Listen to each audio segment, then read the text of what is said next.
Hello and welcome back. It hasn't been long since I've seen you, Dan. We just recorded our seventh episode of the year earlier, but this one is going to be something of a special feature where, it's the 2023 calendar year is wrapping up. We're 30 games into the Devils season, and it's very clear that there are some pieces missing. And this was your idea, Dan, and it's a great one, and I'm glad we're doing it.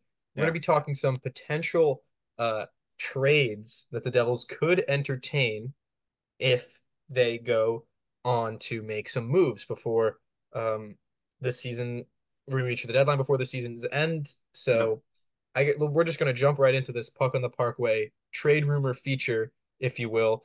Um, I think it's pretty obvious. We're going to focus on goaltending. We're going to talk some defense as well, obviously, but I have also peppered in one forward choice as well. I I don't have know as if well. Okay, so I think you're gonna have you have three. I'll do three of mine. I prepared five-ish. We'll talk about one apiece and maybe sprinkle in a couple names just for fun at the end. But if you want to take us away, Dan, please, by all means, Yeah. show us who So you got. we'll start this off. I just want to preface 99% we all think that Dougie Hamilton will be landing on LTIR Yeah, at some point. I don't believe it has happened yet. It might have, but I don't know. not that Um, I know of. but I also think they'll put what's his name on LTIR as well. Thomas Nosek because he had Mm, foot surgery, right? Yep. I don't know if he'll. I don't know how bad the foot surgery was, but just for this exercise, I'm putting him on LTIR just because, right? Which would give the Devils roughly 10 nine mil. to 10 extra million to play Yes. with for Yeah. this year. They already have about a million left in cap space, adding Dougie's supposedly out till April, May. That's easily LTIR. That's 9 million in the Yeah. budget. Nosek would add, I believe, another 800K to that if they choose to do that. So they got money to play with. Yeah. So even if Nosek doesn't end up, still the big money is Dougie Hamilton going on LTIR with his 9 mil. So let's get into this. I'll start off with my defenseman ad, and that's been the biggest. That was one of the biggest talks to begin the year, I believe, or like like a month ago. That was the biggest ad. We should add Zadorov because he's big. We need a physical presence, right? Obviously, that didn't happen. He went to Vancouver for a third and a fifth round pick.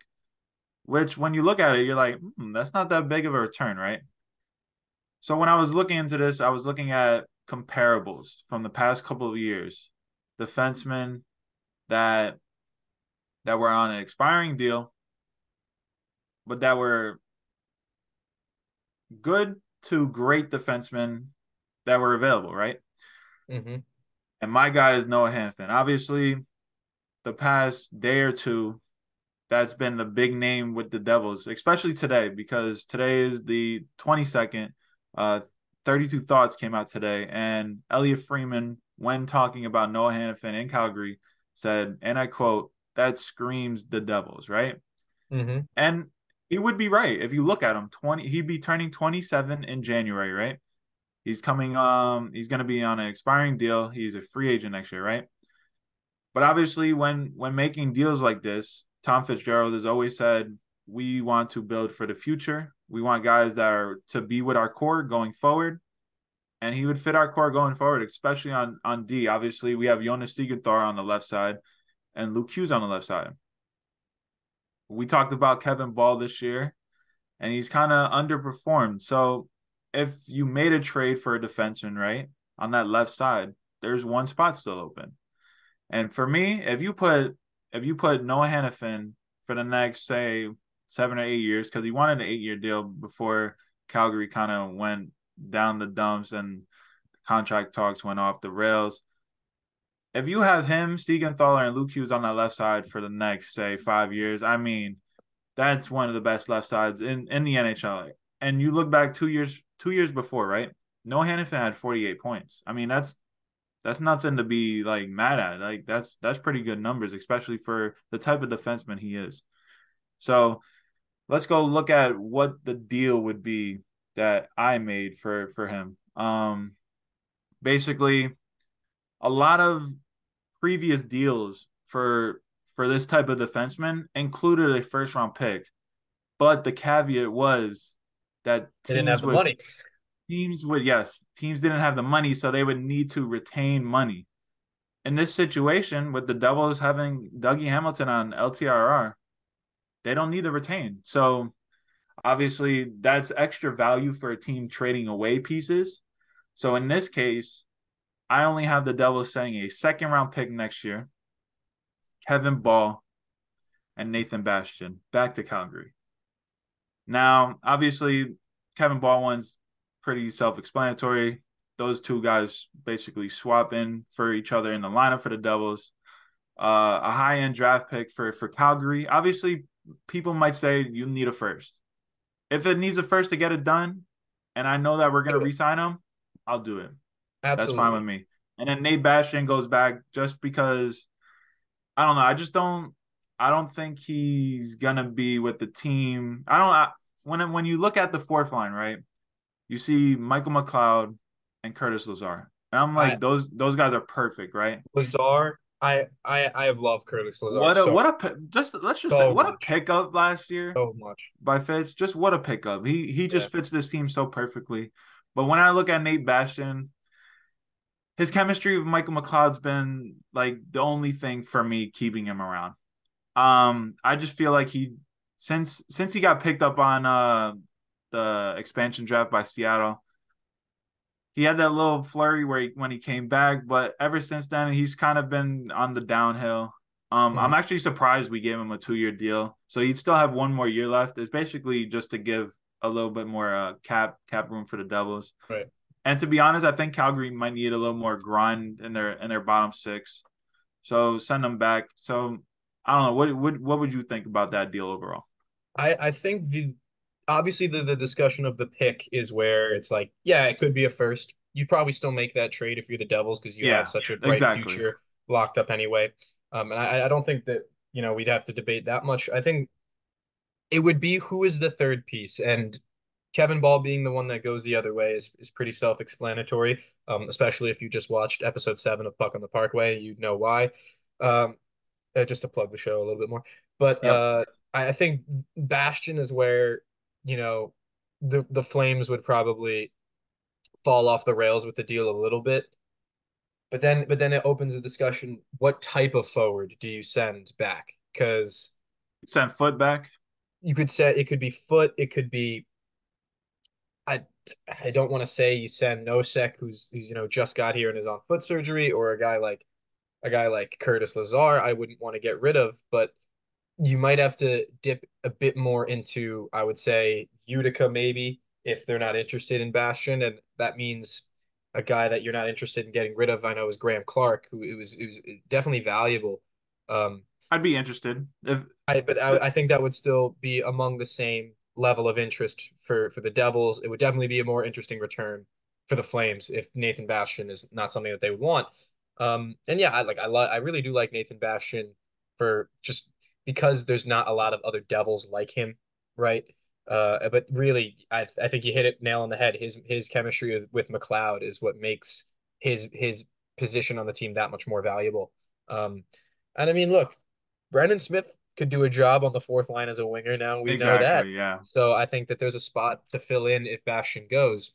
I think that's level of realism to that is pretty good. The Flames, if you look at it on paper, the Flames are fourth in the Pacific, I believe, at the moment, but they're far out of the race They're gonna be selling. They're gonna be selling. in terms of where the wild card is. The wild card's entirely in the Central Division, so they're going to have a really really tough time breaking into the playoffs with the way that they are. You know what? If we're talking defensemen, I think I can just jump right into my defenseman, and ironically enough, it's one that's been talked about quite a bit, and he's also a Calgary Flame, and that's Chris Tanev. Um, you know, I think again, we've heard this one before, so I'm going to be a little bit briefer with it. Yeah, I think, and you would expect roughly the same return, but I think the draft picks you don't need that much. He's in his final year of his contract, 4.5 AAV. It's probably a little bit more than the Devils would like to spend on a defenseman at this juncture, especially if it's only a 1 year. The thing with Tanev is, unlike Noah Hannafin, there is no guarantee that it becomes long term, and yeah. that goes a little bit against the grain of what Tom Fitzgerald likes to do. So there is definitely that caveat to this as well. I think the return back, you wouldn't even remotely consider a first or a second rounder. I think No. maybe a draft pick, but also a guy like Kevin Ball might have to go the other way. But this is where it gets interesting. Tanev and Kevin Ball play a pretty similar type of game, or at least they should play a pretty similar type of game. The way that those guys are built, I would be surprised if the Devils get rid of a young defenseman for a 34-year-old defenseman. Yeah. I think that's where it gets a little bit tricky because he would be something of a rental. And he would definitely come in and fit the bill of what the Devils need in a defenseman right now. And I think the other way you send, yeah, something like a Nate Bastian and maybe a second or third, maybe a conditional draft pick with between rounds 3 and 2. I think that you could get away with sending back less to the Flames for a guy like Chris Tanev, but still, to me, it seems like the same. I don't think either of these guys stay in Calgary, by the No, no, way, no, no, no. Yeah. at the end of this season, by the end of, All I think their Tanev is gone by the trade deadline, no yeah. matter what. Hanifin is a bit more interesting just because of the type of player he is in comparison. But yeah, I think we can't have a discussion with trade rumors without bringing up this guy. Yeah, I think the big word out of Calgary is that all their expiring contracts they're looking to get value for, whatever Mhm. value they can get. And you bring up Tanev, obviously before the Dougie injury, I was so in for of it just because he'd be our third line pair guy. Yeah, You pair him with Luke, and that would have been perfect. But with the Dougie injury and him coming back, because especially with Nemec coming in I was now, gonna say, see Nemo coming in. he kind of takes that spot on the right hand side. So now if you bring in Tanev and Dougie comes back in the playoffs, you have four right hand defensemen, and Mhm. you know I could see it still, but I could only see this type of deal if it's closer to the Zadorov trade. Like if they're Right. giving up a third and a conditional fifth because Vancouver had multiple fifths, so it was the lesser of the two. Hmm. So if it's like that type of deal, I'd be fine with it. But I definitely wouldn't be sending Ball No. for Zadorov. That's the only reason I brought up Noah Hannafin, because if you're getting that type of player and you're putting him into your core, I think that's the better option to go with at this current point. If you're gonna get a defenseman Right. like Hannafin or Tanev. If not, maybe you just get a third pairing guy Hmm. to fill the void until Dougie Hamilton comes back.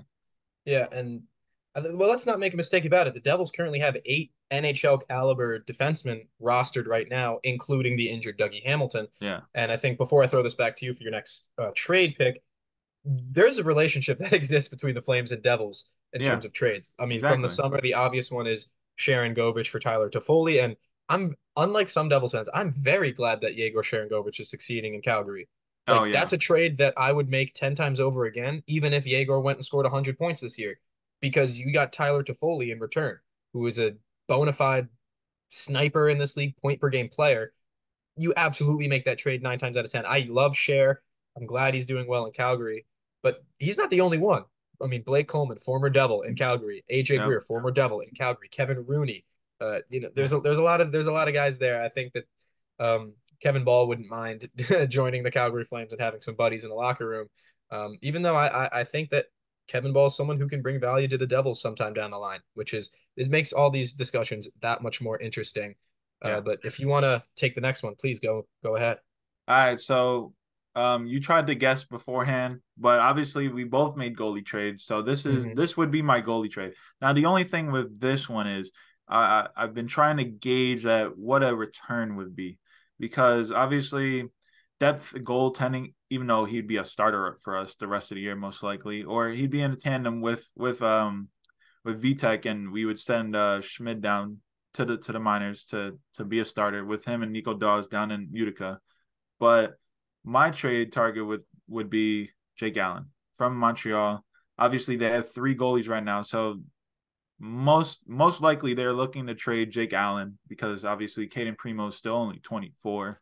He's had decent production in the limited game time he's gotten this year, and they just extended Montembeau Montembeau. to the three year extension. So obviously Jake Allen's going to be available. Now the question is, what would you give up for him, right? I don't know what they're going to be looking for, so I kind of just said a mid round pick, right? I would offer them, or in this scenario. I gave them a 2026 fourth round pick. Obviously he still carries a high AAV of 3.5, I believe, for this year and next. He has one more year left. I think it's a little more than three. I don't Or is know it off the 380? top of my head. I think Hold it's on, let me three see. eight. I think that sounds closer to right. I Oh know yeah, it's more yeah. than Three VTech three is what three I know point eight about Dylan. five. Yeah, 3.85. So obviously they're gonna have to move a goalie. Obviously, with Carolina also in the mix for him at the moment, it seems that's what's being reported. Maybe that price goes up a bit to a third or a fourth round pick. I wouldn't mind doing that because obviously he's had some decent numbers, especially playing on Montreal. Like Montreal's not the best team out there, so him having over a 900 save percentage, fine. You know what? This is just a shot in the dark. You're obviously going to have a bigger trade target in the goalie market. So this is just something that would give the Devils a possible slight upgrade in the net. And obviously, we know Jake Allen has a relationship with Marty already with their time in St. St. Louis. Louis. That was being Jake. brought up. That was being brought up as why the Devils maybe might be in on Jake Allen up in Montreal. So I don't know. What are your thoughts about Jake Allen? The only thing is, it definitely would be a step in the right direction. My question is, you bring in Jake Allen, how much does that change the way the Devils play? And it would need to be a significant enough improvement from the get for him for me to say that that's a deal that like that's like I think that's more of the like the Devils easing into a midseason move for a goaltender. Like it's been a very long time in the NHL, at least to my memory, that there was a midseason blockbuster trade between a goaltender. Yeah. It's because those things just don't happen because they're so crazily disruptive to how a team plays. With that said, I'm not sure if bringing in Jake Allen would be a massive, massive boost to the New Jersey Devils, but it would definitely be a step in the right direction, which means that this deal is easier to come by. And yes, the Canadians are going to be in the market for shopping him. So I think that this is a realistic look. Is it one that I think Tom Fitzgerald makes? Yes, I think he would make this sort of move because not only would it bring in a experienced, solid goaltender who's had starting minutes, for several seasons in St. Louis, especially, in his back pocket, but he's got more years on his contract, and that's more aligning of what Tom Fitzgerald likes to do. He wouldn't have to negotiate afterwards either, which is Nope. a big step. Uh, the only thing is he really the answer at goaltender is the real question. And if that's what Tom Fitzgerald wants to find out, I think he might go a different direction. You see it the same way? Yeah, so I'll preface that all the trades that I say today are this would be my scenario that they all happen before the deadline. So this Hmm. would be the team. So like you would have Noah Hannafin and Jake Allen right now with the Devils. So obviously Noah Hannafin coming in would stabilize the defense more, and then Jake Allen coming in, pushing Vitek Vanacek a bit more than Akira Schmid, a rookie goalie. So maybe both those moves kind of help both sides, the defense and the Yeah. goaltending. So that's my only thing. Obviously, with making that Noah Hannafin trade, it's kind of harder to make a bigger deal for a goalie, especially giving up more pieces than we would already give up in this scenario. So, and especially with the AV, it's not as high as people think. Obviously, he still has that one more year, but if it doesn't work out, if you're looking to upgrade even bigger in the offseason, you can still move him. At what point do you think? Because I'll talk about a goaltender next, and Yeah. in my goaltending trades, they're a little bit bigger because Yeah. that's just the nature of the conversations that have been had around this team. Mm. At what point do you think it would be worth it to send a goaltender the other way? I think if you're I think if we're getting one of the bigger guys with the You have AAV to. and they're signing and they already have the longer term deals, you kind of have to send VV back because of the AAV that he's already making. Obviously, Akira Schmidt's still on his ELC, so he's basically making peanuts. He could be the backup, especially if there is a solidified number one. He kind of understands his role a bit more, and he wouldn't have to play every so often. He'd get his spots start, and I think that would be overall better for him if he was to stay in the NHL. If Mhm. we're gonna get another goalie, like a Vitek Vanacek, it'd probably be better for him to go down to Utica. But in your scenario, if we get one of these top end guys, Vitek Vanacek probably has to go back, and Akira Schmid's your backup. All right, well let's talk about a couple of those guys. And I'm gonna preface too because it's the two names after Connor Hellebuck that have been brought up again and again and again. And I'll do with the more realistic one, in my opinion, would be the more expensive one, the more long-term one. That's John Gibson of the Anaheim Ducks, American-born goaltender who was lights out against the Devils on Sunday because of course he was. While He being got sick, by the way. Yeah, while being taken out of the third period because he was nurturing an illness. Including this year, he's got 4 years left on his contract at an AAV of 6.4 mil, Yep. which is a heavy price for goaltenders in this day and age, and especially would be as a midseason deal. I wanted to explore the idea of a trade for both John Gibson and Adam Henrique that would bring him back to the New Jersey Devils, which I think is a move that would benefit both parties, both Adam, and the Devils, and as well as the Anaheim Ducks, because that's an expensive contract they are going to get off the books. But he's also a UFA after this year. I don't think the Devils could afford both of that unless one is retained for a little while, and I don't think the Anaheim Ducks have any interest in doing that. So I digress on the Adam Henrique Yeah, train. I want him that'd be like 12 11 million. total. Yeah, like Yeah, like around 12-ish. around Yeah. 12. And I don't see them wanting to retain any of John Gibson. They'd have to retain Henrique, but he's already in the final year of his So contract. They're that's not why going you to would want to send do that. Vitek Vanacek would have to go back. Vitek Vanacek would have to go back. And Yeah. and if I'm looking at the Anaheim Ducks roster, is Lucas Dostal then they're going to be their goaltender if you don't send Vanacek back? Or are they going to Yeah. shop for a goaltender somewhere else? I think that's a little more realistic in that one. You'd send Vanacek, you'd send a first round draft pick, and maybe another forward, especially if you get fingers crossed if you'd get Adam Henrique in a return. I would just to see that guy in black and red again would make my year, even if the team was in I last think place. to be fair, I think if they were able to bring Adam Henrique back, that would bring like one, the fans would be so in love, Right, and right. two, just bringing a guy like he's part of Hmm. this team's history. Absolutely. Everybody knows that goal, man, in 2012, Yeah. 20. Yeah, I mean, everybody knows that goal. Robbed of the Calder Trophy, man. Oh Robbed. No man, kidding. yeah, Henrique, it's over. Everybody knows that his face is in the building still. So imagine having that presence, who's been here, he's done that. He brought this team to their last Stanley Cup. He would be such a great addition. So I'm glad you put him in there. Yeah, and just to talk about him a little bit more, he's been an alternate captain now at two different hockey clubs. And he's 32, I think now. He's a seasoned vet of this league. Yeah, He's very much an established NHL veteran presence. That money that the Anaheim Ducks are giving him is way more than his value currently, which is an incentive for him to want to go. And I think just look, there's not a single New Jersey Devil left on the team who played with him before, I don't think. no.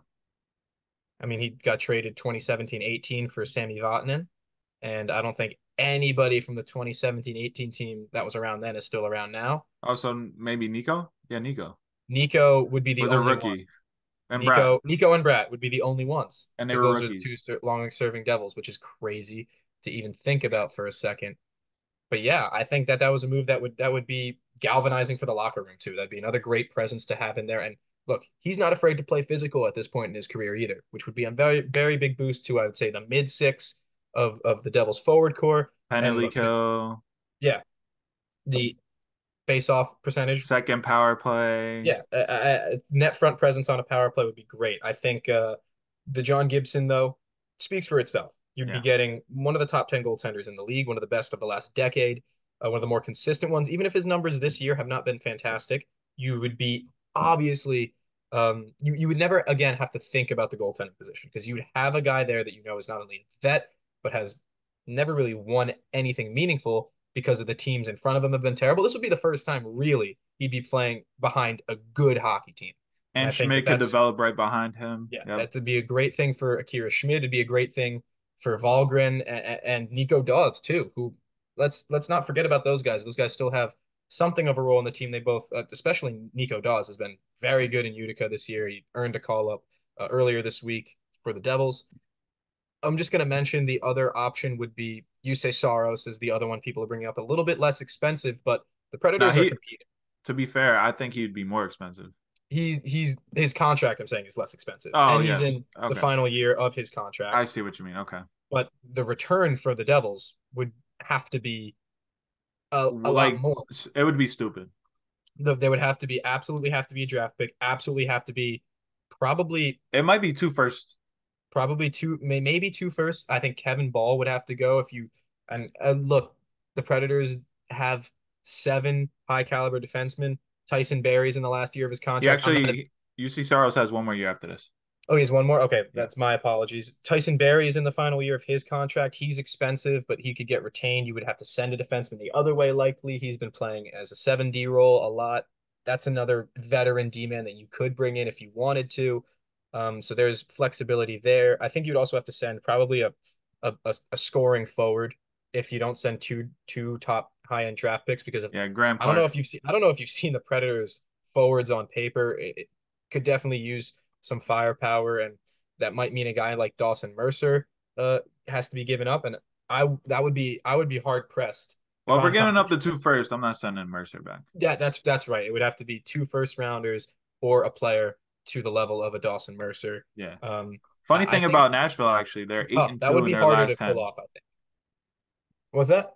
Nashville is actually 8 and 2 in their last 10, which is pretty Yeah, and funny. and they're a playoff team. If you ask me, I think the Flames and the Ducks are very much in a similar category where they're maybe playing a bit better than some of their own parts at the moment, but who do not have any business in a playoff conversation down the line. The Predators, on the other hand, in the mix for a wild card for third in the Central. So it would be a much harder deal to achieve.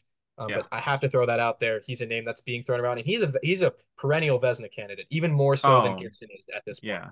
I So mean, that would be a much bigger achievement for the Devils to get, but it would require more going the other way. and I mean, Nashville would want to give him up because Mhm. the thing with Nashville is they've been wanting to trade Askarov over Saros, which kind of just it's a little weird. I feel like if they were a rebuilding team, which they kind of are, which even though they're in the playoff hunt, Right. I think they're a rebuilding team. I thought ship Saros off, get like one of the biggest hauls for a goalie in a trade in recent time, and Yeah. then build with Askarov, but.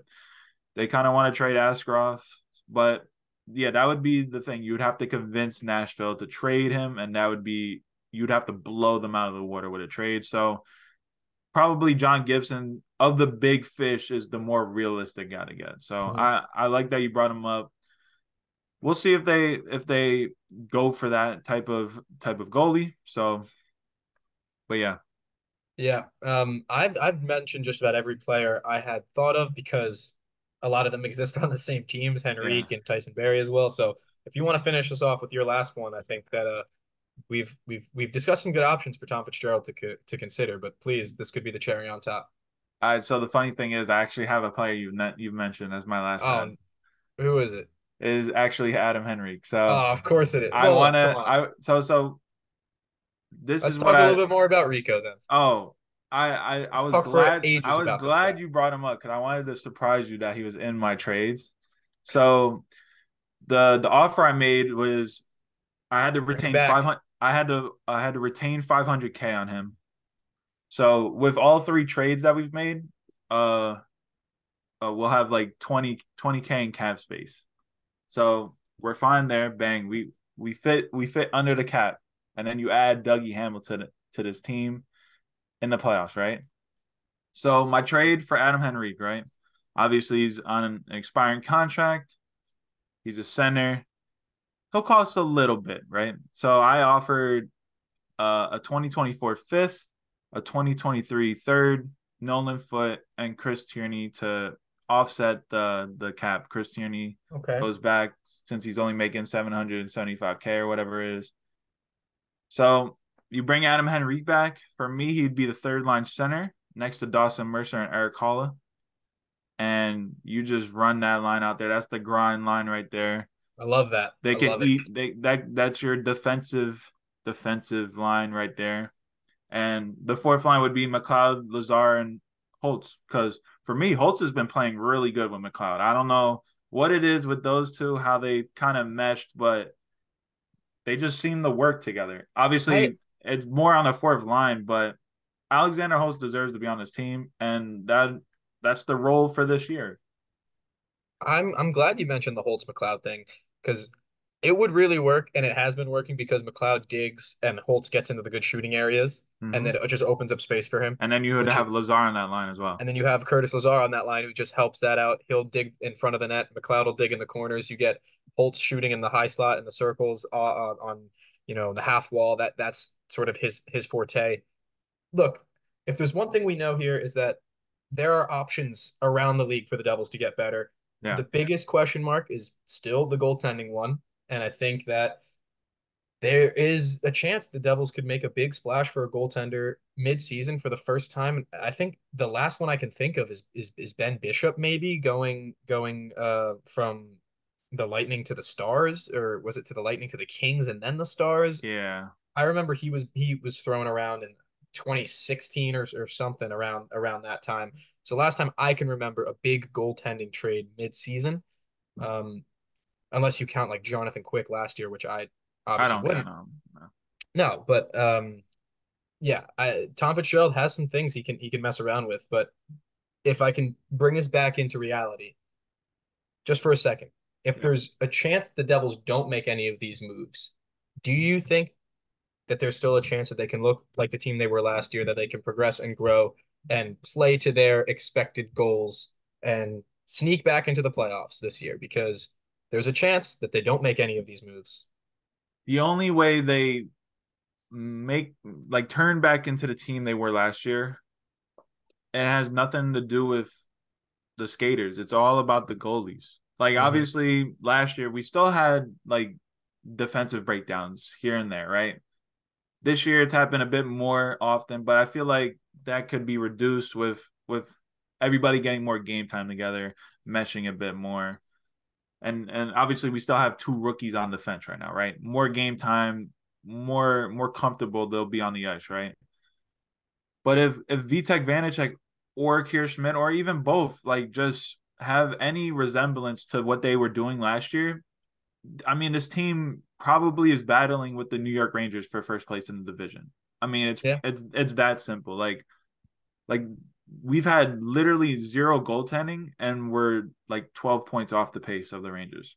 yeah. That's not like if goaltending, if you get goaltending, you probably have I don't know how many extra wins, like seven, eight. Um, I'll say it again. The Devils' expected goal differential is sixth best in the National Hockey League at 5-on-5. That means that the team is playing with ways that they should be expecting to win games on a Yeah. nightly basis. I don't know if you saw Mike Rupp, former Devils legend, scored the game winner in the game seven of the 2003 Stanley Cup to give the Devils the cup. He broke down like one of the advanced stats metrics that do quadrants of expected goal differential, and the Devils are in the top right quadrant, and which says that they give up a lot of goals, but they score more than they're giving up, and they should be in a contest to win every game that they play. They give themselves a chance to win every game. Yeah. Um, Rupper, who you wouldn't expect to be an advanced stats guy based on the way that he played, the goon that he was, does a great job of breaking it down and giving like a reasonable way to understand what these numbers mean. And yes, I'll say like we're sixth in expected goal differential, but that means that the team is playing in a way that they're creating more chances to score than they are giving up. Should be winning more games, yes. Should be winning more games. It's tough to look at that and say that the defense is the issue or that the offense is the issue. And then you look at the goaltending numbers, we've got the second worst goaltender in the league starting, Vitek Vanacek, in terms of expected goals allowed, goals below expected per game. Mhm. He's only better than Stuart Skinner of the That is Oilers. so And then sixth worst in the league is Akira Schmidt. yeah. There is an element of them being quote unquote hung out to dry in certain moments because when the Devils do give up chances, they're high percentage scoring chances. But there's only one or two of those per game. You expect your goalies, you kind of need your goalies to make a big save to keep you in games, and that just hasn't been happening this year. So I think some trades both to address those defensive issues are in, but the goaltending issues are absolutely in need for the Devils. Any parting thoughts before we conclude the episode? Yeah, I would say obviously perfect scenario for me is we get the trades that I kind of laid out. I think the first trade we see is a goalie. I think and we could see this as quick as before the new year. Obviously, we'll preface this that the roster freeze is in effect right now until the 28th, so Right. no moves could be made.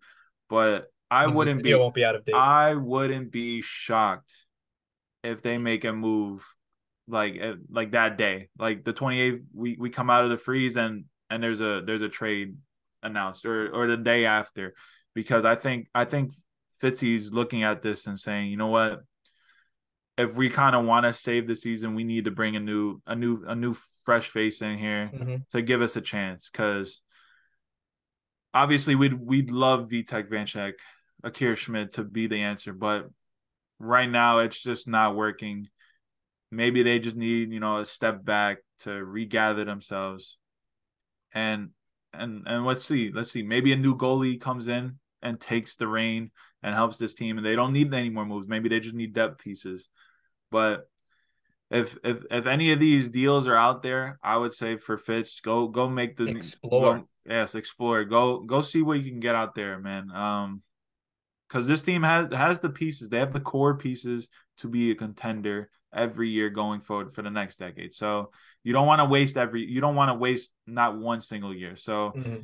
go do what your job is. That's your job. That's what you get paid the big bucks for. And Fitz, we trust, man. I trust and I believe in you to make this team better going forward. So Winning is a habit.